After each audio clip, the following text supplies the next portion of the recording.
Open deur in Blitterswijk. Ook wandeltocht op Singeloop.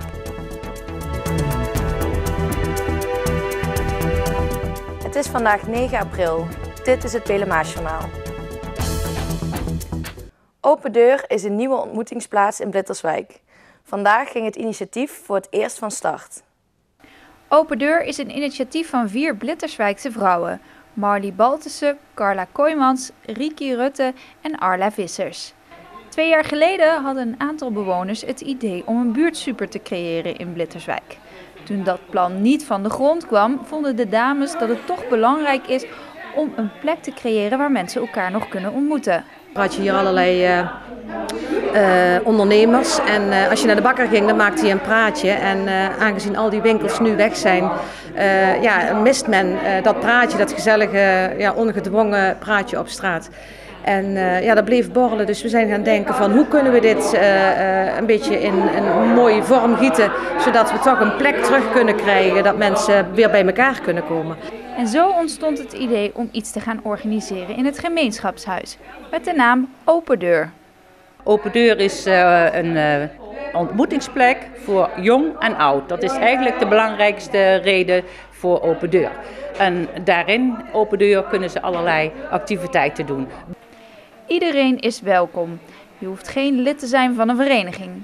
Bij Open Deur kan men boeken ruilen, een kaartje leggen of een ander spelletje doen of gewoonweg een kopje koffie drinken. Vandaag waren de deuren voor het eerst echt open. De bezoekers zijn enorm blij met het initiatief. Ja, ik vind het hartstikke leuk en het is ook een manier om mensen bij elkaar te brengen. En vooral dat er in het dorp helemaal niks meer is, geen winkel of niks. En ik denk wel dat het wel heel belangrijk is voor het dorp, ja. Een prachtig initiatief waardoor we mensen weer eens een keer uit huis halen. Om samen gezellig een middag door te kunnen brengen. En dat is 2 keer in de week. Want was het nodig hier in Blitterswijk? Nou, de leefbaarheid wordt op diverse plaatsen al heel erg in het nauw gedreven. En dan ik ga niet op politiek terrein, maar dit is een initiatief wat we echt moeten omarmen. Want de initiatiefnemers hopen dat de bewoners uit Blitterswijk hun weg naar de open deur gaan vinden. En dat zo ook het sociale contact tussen de bewoners weer meer terug gaat komen. Ja, de mensen die praten dus er steeds over van, ja, toen we de bakker nog hadden of postkantoor nog hadden of de bank nog hadden, dan trof je elkaar tenminste makkelijk. En nu, ja, binnen de verenigingen uiteraard wel. Maar niet iedere vereniging, niet iedereen is bij een vereniging, dus dit is weer een mooie aanvulling daarop. Nu is het vaak zo van, lag hij in het ziekenhuis? Daar heb ik helemaal niks van gehoord. En vroeger waren die lijntjes veel korter en hoorde je heel snel als er iets aan de hand was in het dorp. En ja, we hopen dat het nu een klein beetje weer terugkomt en dat de mensen het ook waarderen en dat ze het laten zien door eens een keer binnen te lopen. Open deur is iedere donderdagmiddag van 13:30 tot 4 uur 's middags geopend en op dinsdagavond tussen 7 en 9 uur 's avonds. De officiële opening zal plaatsvinden op Koningsdag. In de gemeente Venray heeft 8% van de huishoudens een inkomen onder of rond het sociaal minimum van €15.000 per jaar. Het sociaal minimum is ongeveer gelijk aan de bijstandsuitkering. Dit is het bedrag dat nodig is om in het levensonderhoud te kunnen voorzien. Het aantal mensen dat moet rondkomen van een minimuminkomen is de afgelopen tijd gegroeid. Ook stijgt het aantal WW-uitkeringen en uitkeringen die de gemeente verstrekt. Een groeiende risicogroep zijn werkenden die voorheen een hoger inkomen hadden en ZZP'ers.